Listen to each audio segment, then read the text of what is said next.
Hey, everybody, welcome back. Well, guys, I saw a meme that was kind of inspiring today, inspired me to make this video. And it said something like, even in death, narcissism shows its cruelty. And it talked about how even after someone dies in the family, the narcissist has to be controlling and doesn't honor the deceased person's wishes. And that is so true. I've seen this in so many families. It causes a lot of strife, a lot of arguments, but a lot of times it just creates a sense of sadness that this deceased person didn't have their wishes honored because a narcissist was put in charge of the decisions or felt that they were in charge of the decisions. Whichever the case is, many times they have to control the series of events around someone's passing. And if they're a true narcissist, of course, usually they have somebody in the family they've scapegoated. And of course, the scapegoat is never included into the discussions or decisions made about the deceased family member at all. The scapegoat is really treated like a non-family member. And, they're told last minute about everything. Usually after the event has happened sometimes, or after it's been planned and there's very little notice. So the consideration level just isn't there with narcissists doing the planning.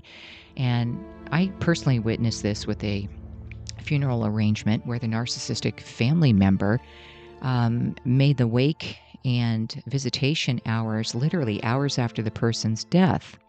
So the person passed away in the middle of the night, and the head narcissist basically told everybody that, okay, yeah, the wake is today, type of thing. Nothing was in the paper. There was no notice made. Relatives weren't emailed in time to attend. Friends were away and didn't even know the person died. And it was very sad because everything was rushed to be at this wake the same day the person passed. I mean, I've never heard of that.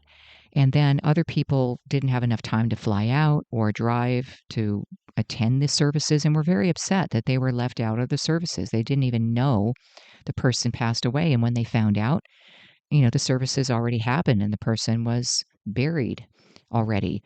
And it's upsetting because that person who passed away should have had respect and honor and their wishes honored, which was to have their friends and family attend, obviously, and have a proper obituary in the paper in time, not after the fact.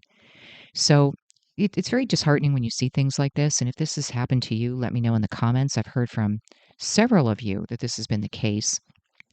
People who are narcissistic and in control, who have power of attorney with a loved one passing away. And even if they don't have power of attorney, they make it so they're in charge, right? And there's gaslighting that happens even after the fact. No, mom didn't want that. They wanted this. It's in writing. Everybody, there's tons of witnesses to what the family member wanted, but the narcissist knows better and they're pretty stubborn. They'll just do what their twisted recollection is. It's not the truth. It's not the reality of what the deceased family member wanted. But the narcissist says so that's the way it's going to be. It's their way or the highway with these decisions. And at a time like that, when emotions are high and people are stressed and everything's rushed, the last thing you want to do is start these family arguments. So a lot of people just go along with it. But it's sad because the departed loved one is not having their wishes honored, right? And this stems also when it has to do with property, what they leave in wills. How many families are at odds with each other because of wills left when, the person in charge is saying, no, that's not how it is, or they're not handling the estate or the wishes of the one who passed away. I hear about that a lot. It causes a lot of family strife.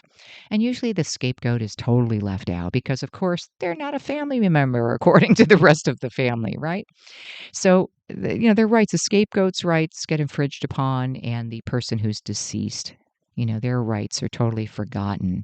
Everything has to do with what's convenient for the narcissist, what the narcissist wants, and has to adapt to their twisted recollection of the deceased person and their wishes.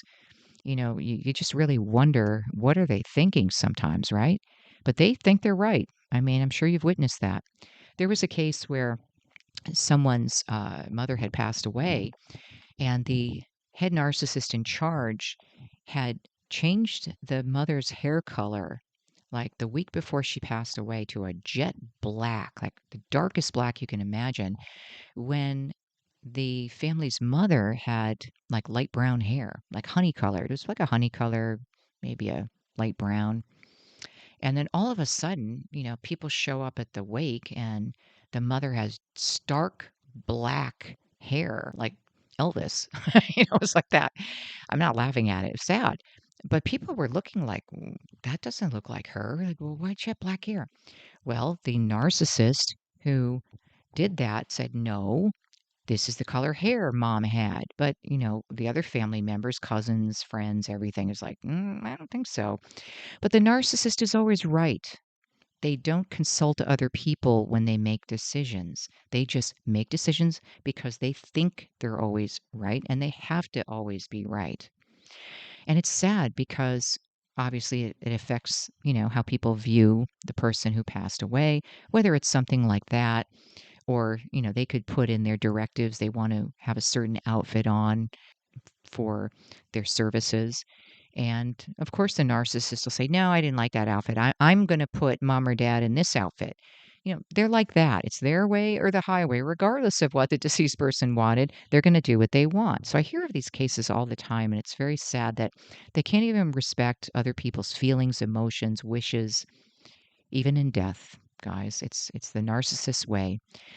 And another reason why, a narcissist may expedite services or make the services at a time when no one else can make it, um, and without any thoughts or feelings about that as being wrong. The reason they do that is because they want it to be over with as soon as possible. They are terrified of leaving this earth, guys. Narcissists are terrified of facing their own mortality, and it's a reminder of their own mortality. So there's been cases where, yeah, person passes away and, the narcissist has things to do the following week. They're going on a vacation, or they have a class they have to take or something. So they will just literally make the services super quick without people being notified, without it being in the paper, because they want it over with as fast as possible. The narcissist wants it over with as fast as possible. For that reason, it frightens them. And I've witnessed this where narcissists can't even go near the casket, at a service. They're far away, they're afraid, or in a hospital room when the person is approaching death. The narcissist can't be a source of comfort and hold the person's hand and be empathetic and compassionate to that person who is leaving this earth. No, they're standing near the wall and they're talking about how much the funeral is going to cost, or they say they have to go watch TV that night and leave. I mean, everything's more of a priority. Why? Well, because they're uncomfortable with their own mortality, guys.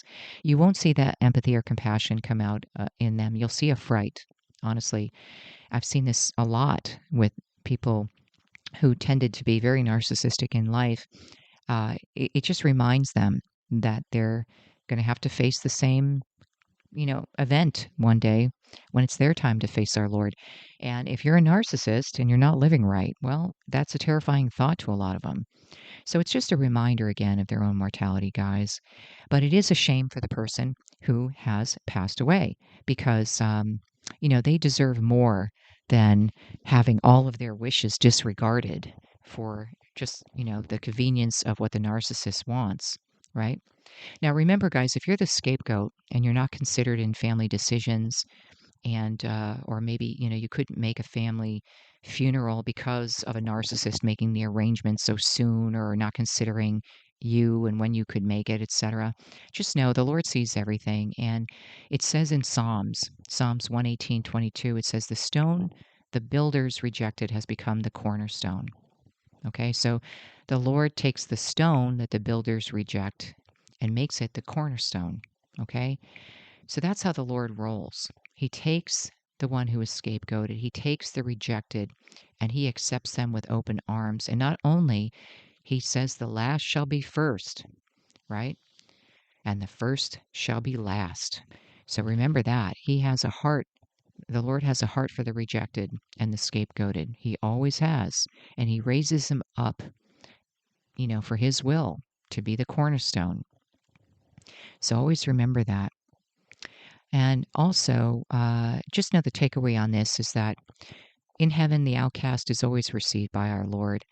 And then, the false people in this life, guys, the false uh, perfectionistic images that these narcissists portray, all of that crumbles one day, and the truth shines through. The Lord always exposes the false. We know that. So just take comfort in that, they may be bent on presenting the false all the time or twisting the narrative or scapegoating people in their life and doing what they want narcissistically. But the Lord always exposes the truth. Always. And then the scapegoat child, though dismissed by their family, guys, is always, always deeply honored by God. So remember that, guys. I hope this was helpful. Let me know what you think in the comments. Let me know if you had a family member who passed away and their wishes weren't honored by a narcissist in the family. Or perhaps, the narcissist just really made it difficult for the scapegoat to attend services, or perhaps the narcissist threw out valuables or didn't adhere to the wishes of the deceased in the will. Let me know in the comments below. I hear it all the time. And it could be a funeral or a wedding that they do this with. Weddings are all about the narcissist too. They don't consider the needs or the wishes of the couple who are getting married. It has to do with presenting an image, as the narcissist at somebody else's wedding, which is totally out of line. A lot of you told me about that. A wedding's about two people getting married, not about the narcissist. So usually if it's not about the narcissist, whether it's a wedding or a funeral, they have to make it about themselves. They have to control the decisions, control the narrative. Also, before I finish this video, guys, there was a case of a narcissistic family member controlling the eulogies. Yes, the scapegoat arrived, last minute after a family member died. And right away, the first thing the head narcissist said was, I need to check your eulogy. I need to see if it's correct. Now, how is a eulogy not correct? If you're giving your heartfelt feelings about a parent or family member you loved, who corrects that, right? Well, a narcissist does. They have to correct what you say, what you write, what you think, what you wear, what's presented. It's all about image, guys. It's all about presenting that perfectionistic view of the family or themselves. And there's no authentic emotion there. They go through the motions of grieving, but it's basically trying to present the perfect presentation. It's not really grieving the person as much or respecting their wishes. So anyway, guys, let me know if that happened to you. And if it did, I'm so sorry. But know, again, the Lord honors those who are outcast and honors the truth and not the false. So thanks so much, guys. Let me know if you would like prayer in the comments. Also, if you would like a one-on-one Christian ministry guidance appointment, please email me at AngelHavenMinistry@gmail.com, and I'll get back to you on how to do that. Make sure you follow on Facebook, X, and Rumble, guys, and I will see you next time. God bless.